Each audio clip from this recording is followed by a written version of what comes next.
Hi friends, स्वागत है आपका अपने यूट्यूब चैनल में एक बार फिर से। आई होप कि आप सब अच्छे होंगे। फ्रेंड्स, आज की वीडियो बहुत ज़्यादा इंटरेस्टिंग वीडियो होने वाली है। तो लोकहित इंडिया इनकी ये वीडियो है, तो इनके चैनल का लिंक जो है मैं डिस्क्रिप्शन में दे दूँगा। तो मेरे सामने फर्स्ट टाइम इनकी वीडियो आई तो मुझे लगा कि आपके लिए लानी चाहिए। बहुत अच्छी वीडियोज़ बनाते हैं, बहुत अच्छा एनालाइज किया है इन्होंने। तो हाल ही में मनोज तिवारी ने जो एक स्टेटमेंट दिया था कि ये जो नामर्द हैं हमें सदन को बैठने नहीं देते और हमें कार्रवाई नहीं करने देते, मतलब सुनवाई नहीं करने देते, जो संसद की प्रक्रिया उसकी चलने नहीं देते। जो अपोजिशन है उनको ये कह रहे थे ये मनोज तिवारी, क्योंकि मणिपुर की जो हिंसा हुई थी उसके ऊपर संसद में काफ़ी बवाल हुआ था, तो संसद जो है भंग हो गई थी। तो उसी के बारे में कह रहे थे कि अपोजिशन वाले नामर्द हो गए हैं और हमको ये करने नहीं दे रहे, सुनवाई नहीं करने दे रहे, मतलब संसद चलने नहीं दे रहे। इसके बारे में एनालाइज करने वाले हैं।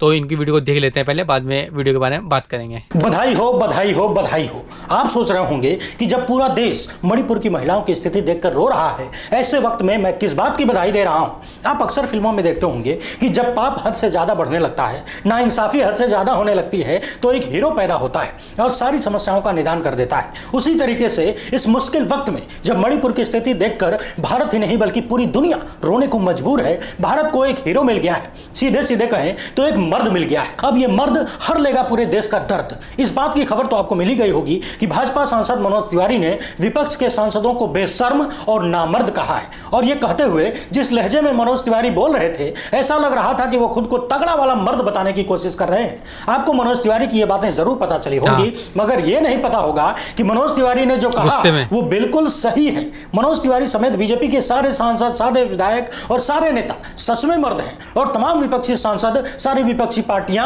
उनके नेता, उनके लोग सब के सब नामर्द हैं। और नामर्दों की इस लिस्ट में आप भी हैं और मैं भी हूं। और किस तरीके से हम सभी लोग नामर्द हैं और बीजेपी के लोग मर्द हैं, ये बात आज इस वीडियो में साबित कर दूंगा। सबसे पहले यह साबित कर लेते हैं कि मनोज तिवारी समेत तमाम भाजपाई लोग मर्द कैसे हैं। इसके बाद यह बताऊंगा कि तमाम विपक्षी नेता और हमारे आप जैसे लोग जो सवाल करते हैं वो नामर्द कैसे हैं। दरअसल मनोज तिवारी है फिल्मी आदमी। बेबी बियर पी के नाचे लगनी छम्मा छम्मा छम से लेकर रिंकिया के पापा तक गाना गाते गाते फिल्में बनाने लगे, और बाद में उनकी लोकप्रियता को वोटों में भुनाने के लिए अलग अलग राजनीतिक दलों ने उन्हें चुनाव लड़ने का मौका दिया। बीजेपी से फिलहाल सांसद हैं। यह अलग बात है कि किसी स्कूली कार्यक्रम में संभवतः महिला अध्यापिका ने मनोज तिवारी से गाना सुनाने के लिए कह दिया तो भड़क गए और कहने लगे कि इनके खिलाफ कार्रवाई करो भाई, एक सांसद को गाना गाने के लिए कह रही है। उस वक्त तिवारी जी के तेवर देखकर ऐसा लग रहा था मानो मनोज तिवारी बहुत बड़े साइंटिस्ट हो और किसी ने उन्हें गाना गाने के लिए कह दिया, जबकि मनोज तिवारी ये भूल गए कि उनकी कुल जमा पहचान भोजपुरी गायक और कलाकार की ही है। इसी पहचान की वजह से वो सांसद बने हैं, न कि उन्होंने कुछ और किया है। सांसद मनोज तिवारी जी से पूछा जाना चाहिए कि गायक और फिल्मी कलाकार के अलावा और कौन सा काम उन्होंने देश में किया है जो उनकी पहचान बने। क्या उन्होंने कोई अलग राजनीतिक विचारधारा स्थापित की है, कोई सामाजिक विचारधारा स्थापित की है, कोई आंदोलन किया है, किसी सामाजिक बुराई के खिलाफ लड़ाई लड़ी है, देश या समाज को कोई नया सूत्र दिया है? और कौन सी पहचान है आपकी, और कौन सी पहचान है जिसकी वजह से राजनीतिक दलों ने आपको चुनाव लड़वाया और संसद में भेजा? इंटरव्यू में जब आपसे आर्थिक मोर्चे पर सवाल किया जाता है तो आप कहते हैं कि सारी समस्याओं का हल मोदी जी के पास है, आपके पास कुछ भी नहीं है। ज्यादातर कार्यक्रम में आप गीत गाना सुनाकर टाइम पास कर लेते हैं। बहरहाल आपका अपना नजरिया है। बात यह थी कि ये लोग मर्द कैसे हैं। अब मैं ये सिद्ध करने जा रहा हूं, अच्छे से ध्यान लगाकर सुनते जाइए। सालों पहले एक फिल्म आई थी अमिताभ बच्चन साहब की। इसमें उन्होंने कहा था कि जो मर्द होता है उसे दर्द नहीं होता। इस फिल्मी डायलॉग को ध्यान में रखिए। अब सांसद मनोज तिवारी है फिल्मी आदमी, शायद उसी भाषा में इन्होंने विपक्षी सांसदों पर यह टिप्पणी कर दी, क्योंकि एक सांसद के पद की गरिमा का ख्याल यदि इन्हें होता तो ऐसी शब्दावली का प्रयोग ना करते। जो मर्द होता है उसे दर्द नहीं होता। इस बात को आगे बढ़ाते हुए मुझे सुनते जाइए। मनोज तिवारी समेत तमाम भाजपा नेता असली मर्द हैं, क्योंकि जो मर्द होता है उसे दर्द नहीं होता। जब मणिपुर में महिलाओं को सरेआम नंगा करके उनके स्तनों के साथ खेला जाता है तो इन्हें दर्द नहीं होता। जब भीड़ महिलाओं को घसीटते हुए उनकी योनियों में हाथ डालती है तो इन भाजपाइयों को दर्द नहीं होता। मणिपुर में जब किसी की गर्दन काट के डंडे पर टांग दी जाती है तब इन लोगों को दर्द नहीं होता। जब आरोप लगते हैं कि 200 से अधिक महिलाओं, जिनमें 8 साल 9 साल की बच्चियां भी शामिल हैं, उन्हें रेप करके जेसीबी से गड्ढा खुदवाकर दबा दिया गया, तब इन्हें दर्द नहीं होता। 3 महीने से जल रहे मणिपुर की खबरों को सुनकर इन्हें बिल्कुल दर्द नहीं होता। 60,000 से अधिक लोग जब अपने घरों से बेघर हो जाते हैं, सैकड़ों मंदिर और चर्च जला दिए जाते हैं, तब इन्हें दर्द नहीं होता। मणिपुर में जब हजारों बच्चे बेघर होकर भूख प्यास से तड़पते हैं, तब बीजेपी के नेताओं को बिल्कुल दर्द नहीं होता। जब पूरी दुनिया मणिपुर को लेकर चिंतित होती है, रोती है, बिलखती है, चिल्लाती है तब देश के प्रधानमंत्री से लेकर गृह मंत्री और मनोज तिवारी जैसे लोगों को दर्द नहीं होता। जब हाथरस में एक बिटिया के साथ बलात्कार करके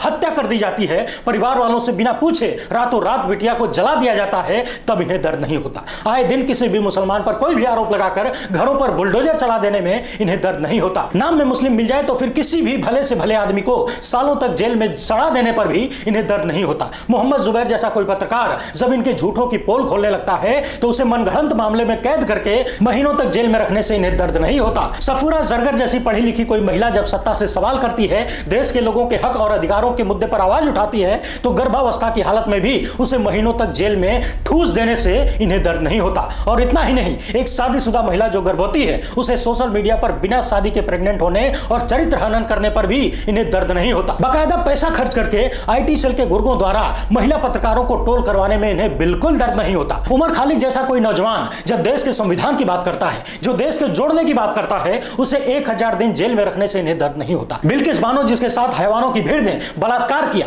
उनकी नन्ही सी बच्ची को पटक कर मार दिया। बिल्किस बानो, उनकी मां और उनके परिवार की कई अन्य महिलाओं के साथ एक साथ गैंगरेप किया गया। 8 लोगों को तुरंत मार दिया गया, 6 लोग लापता हो गए और इस मामले में सभी दोषियों को 15 अगस्त के दिन रिहा कर दिया जाता है। इन हैवानों को लड्डू खिलाने, माला पहनाने में इन्हें दर्द नहीं होता। बलात्कार और हत्या के दोषियों को भाजपा के मंचों पर बैठाकर चुनाव प्रचार कराने में इन्हें दर्द नहीं होता। देश की पहलवान बेटियां जो पूरी दुनिया में भारत का तिरंगा लहराती हैं, हमारा नाम रोशन करती हैं, जब उनका यौन उत्पीड़न किया जाता है एक भाजपा सांसद के द्वारा, तब इन्हें दर्द नहीं होता। मेडल जीतकर लाने वाली बेटियां जब दिल्ली की सड़कों पर इंसाफ के लिए रोती हैं, बिलखती हैं, चिल्लाती हैं, तब इन्हें दर्द नहीं होता। जब देश के प्रधानमंत्री नई संसद में सेंगोल नाम का एक डंडा स्थापित करते हैं, उसी वक्त दिल्ली की सड़कों पर उसी संसद के बाहर देश की बेटियों को दिल्ली पुलिस अपने जूतों के नीचे रौंदती है, तब इन्हें दर्द नहीं होता। इंसाफ की गुहार लगाते हुए बेटियां दिल्ली से उठाकर फेंक दी जाती हैं, उनका बिस्तर खटिया सब कुछ उठा लिया जाता है और आरोपी सांसद खुलेआम छाती तान कर घूमता रहता है, महिला पत्रकारों के माइक पटक देता है, तब इन्हें दर्द नहीं होता।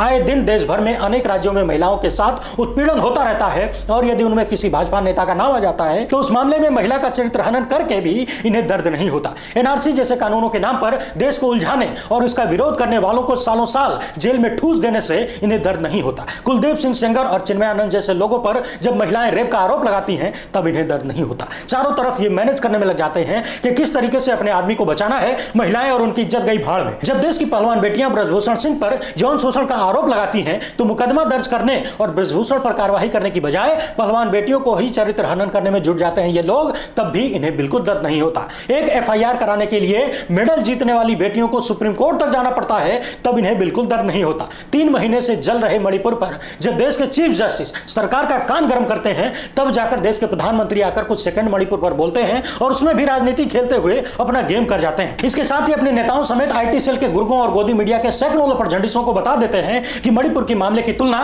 राजस्थान और छत्तीसगढ़ से करो, जहां पर विपक्षी दलों की सरकार है, खासकर कांग्रेस की सरकार है। जबकि तनिक भी बुद्धि रखने वाला व्यक्ति आसानी से समझ सकता है कि मणिपुर की घटना की कोई भी तुलना राजस्थान, छत्तीसगढ़, उत्तर प्रदेश, मध्य प्रदेश, बिहार, बंगाल या फिर किसी भी राज्य से, गुजरात आदि किसी भी राज्य से इस राज्य की घटना यानी मणिपुर की घटनाओं की तुलना नहीं की जा सकती। मगर फिर भी यही तो असली मर्दानगी है। कोई तुम्हें डकैत बुलाए तो उसे चोर बुलाना शुरू कर दो। आप खुद ही देख लीजिए, मणिपुर की जिस घटना पर पूरी दुनिया रोने को मजबूर हो गई, उस घटना पर भी इन लोगों को दर्द नहीं हुआ। करगिल की लड़ाई में जिस सैनिक ने देश की रक्षा की, वो आज रो रहा है कि मैं अपनी पत्नी की इज्जत नहीं बचा सका। सरेआम उसकी पत्नी को नंगा करके परेड कराया गया, अपने गांव वालों को नहीं बचा सका।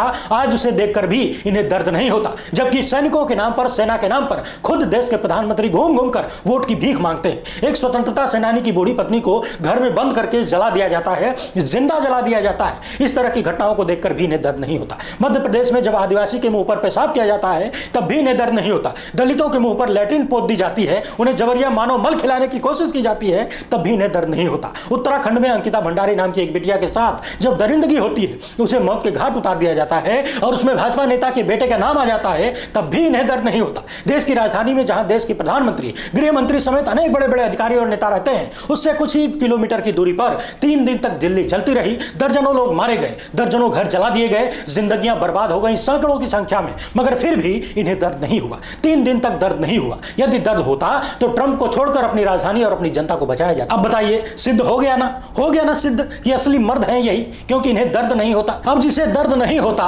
यदि वो मर्द है, तो फिर तमाम विपक्षी दलों के नेता, उनके सांसद, आम जनमानस और हमारे आप जैसे लोग नामर्द तो हुए ना, क्योंकि हमें दर्द होता है हमें दर्द होता है जब देश की महिलाओं को नंगा करके परेड कराया जाता है। हमें दर्द होता है जब देश की पहलवान बेटियां इंसाफ मांगती हैं और उन्हें सड़कों पर रौंद दिया जाता है, तब हमें दर्द होता है। हमें दर्द होता है जब बिल्किस बानो के बलात्कारियों और उनके परिवार वालों के हत्यारों को माला पहनाई जाती है, उन्हें लड्डू खिलाया जाता है। हमें दर्द होता है जब मणिपुर, उत्तर प्रदेश, मध्य प्रदेश, राजस्थान, छत्तीसगढ़, बिहार, बंगाल या फिर कहीं भी किसी के साथ भी नाइंसाफी होती है तो हमें दर्द होता है। हमें दर्द होता है जब देश के सैनिक जिसने कारगिल युद्ध में देश की आन बान और शान की हिफाजत की और उसकी पत्नी को नंगा करके दौड़ाया जाए तो हमें दर्द होता है। और इस दर्द की वजह से जब देश के सांसद, तमाम विपक्षी दलों के सांसद प्रधानमंत्री से जवाब मांगते हैं, उनसे चर्चा करने की अपील करते हैं, तो वाकई वो सब नामर्द हैं। और यदि देश के लोगों की पीड़ा को महसूस करना, देश की महिलाओं की स्थिति को देखकर टूट जाना नामर्दानगी है, तो फिर हम नामर्द ही अच्छे हैं। वैसे मनोज तिवारी ने जिस लहजे में विपक्षी सांसदों को बेशर्म और नामर्द कहा, हमें पूरी उम्मीद है कि अब मोदी सरकार मनोज तिवारी को मणिपुर का जिम्मा सौंप देगी और मनोज तिवारी कुछ सेकंड में ही पूरे मणिपुर को संभाल लेंगे, क्योंकि पर्दे पर हीरो बनने का इन्हें सालों का अनुभव है। हो सकता है उस अनुभव का प्रयोग मणिपुर में काम आ जाए। वैसे इस वीडियो को सुनने के बाद आप अपने आप को मर्द कहना चाहेंगे या नामर्द ही अच्छे हैं, कमेंट बॉक्स में जरूर लिखिएगा। पहली बार देख रहे हैं तो चैनल को सब्सक्राइब। फ्रेंड्स, लोकहित इंडिया इनके चैनल का नाम है। मैंने पहली बार देखी इनकी कोई वीडियो, बहुत अच्छा एनालाइज करते हैं, बहुत अच्छे से इन्होंने समझाया, एक एक चीज़ को, एक एक टॉपिक को बहुत अच्छे से समझाया। तो इनके चैनल को जरूर सब्सक्राइब कर लेना फ्रेंड्स। बहुत ज़्यादा इंटरेस्टिंग वीडियो थी। लोकहित इनके चैनल का नाम है, 7 लाख से ज़्यादा इनके सब्सक्राइबर है। मेरे सामने फर्स्ट टाइम आई थी मेरे ब्राउज फीचर में इनकी वीडियो, तो मैंने देखी, मुझे लगा कि आपके लिए भी एक वीडियो लानी चाहिए। तो बहुत अमेजिंग वीडियो था। आने वाले टाइम में भी इनकी 1-2 वीडियो पे हम रिएक्शन देंगे। बहुत अमेजिंग, अच्छी तरह इन्होंने डिटेल में समझाया। तो जो मनोज तिवारी का बयान था कि ये नामर्द है, विपक्ष वालों को जिस तरह से बोल रहे थे, जिस लहजे से बात कर रहे थे, वो बिल्कुल गलत था। अपोजिशन में रहता है, कभी तुम रहते हैं, कभी दूसरे रहते हैं, तो इस तरह से नहीं बोलना चाहिए अपोजिशन को कि बिल्कुल सबको कह रहे थे कि नामर्द है वो। तो इन्होंने बता दिया सारी डिटेल में कि कौन नामर्द है, कौन नामर्द नहीं है। तो वो अच्छी वीडियो थी। आई होप आपको भी वीडियो पसंद आई होगी। अगर आपको वीडियो पसंद आई तो वीडियो को लाइक करें। अगर आप चाहते हैं कि इस टाइप की वीडियो मैं आपके लिए और लाऊं तो आप मुझे सपोर्ट कर सकते हैं। मुझे सपोर्ट करने के लिए मेरे चैनल सब्सक्राइब कर सकते हैं। नेक्स्ट वीडियो मिलेंगे किसी नेक्स्ट टॉपिक के साथ। तब तक बहुत सारा ध्यान रखिए। Bye bye.